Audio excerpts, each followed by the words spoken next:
La Nouvelle-Zélande a connu une croissance économique rapide tout récemment, avec un taux d'inflation de seulement 1,3% prévu en mars 2015.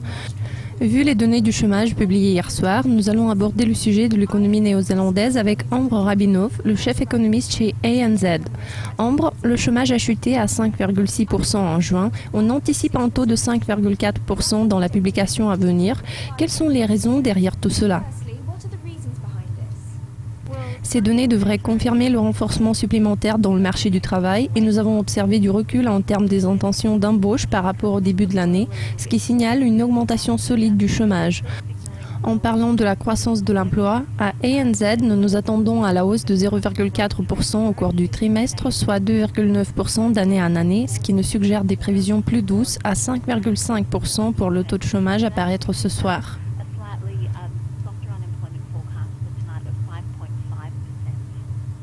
Alors, ce faible taux de chômage va-t-il être suffisant pour absorber l'offre croissante de main-d'œuvre ? C'est un bon point. Le côté de l'offre du marché du travail se serait également intensifié. La semaine passée, nous avons vu les données concernant l'augmentation annuelle du nombre de la population active de 0,5% de trimestre en trimestre, soit 2% d'année en année, ce qui est la plus forte hausse en une dizaine d'années. La participation de la population active est également proche des niveaux records. Voilà pourquoi, malgré la croissance solide de l'emploi attendue ce soir, nous n'envisageons pas vraiment beaucoup d'impact sur le taux de chômage et nous gardons nos prévisions de 5,5% pour les données du troisième trimestre, mais ce sont quand même de bons chiffres. Le recul de l'emploi dans le contexte de la forte demande attire plus de personnes sur le marché du travail, ce qui doit être jugé très positif. Malgré une grande confiance au niveau de l'emploi, la confiance des entreprises et celle des consommateurs a reculé.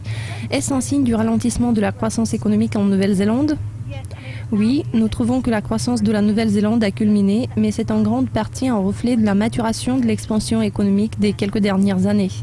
Parmi les facteurs les plus influents, on peut citer les travaux de reconstruction après le tremblement de terre de Christchurch, qui sont déjà terminés, et la RBNZ a délibérément tenté de calmer le marché immobilier tout au long de l'année dernière via l'introduction des mesures macroprudentielles. En plus, ils ont augmenté les taux d'intérêt de 100 points de base, ce qui contribue à maîtriser la croissance.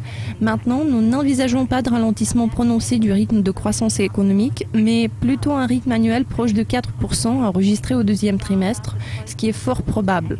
Selon nos prévisions, le rythme annuel sera de 3%, ce qui est toujours solide et plus durable.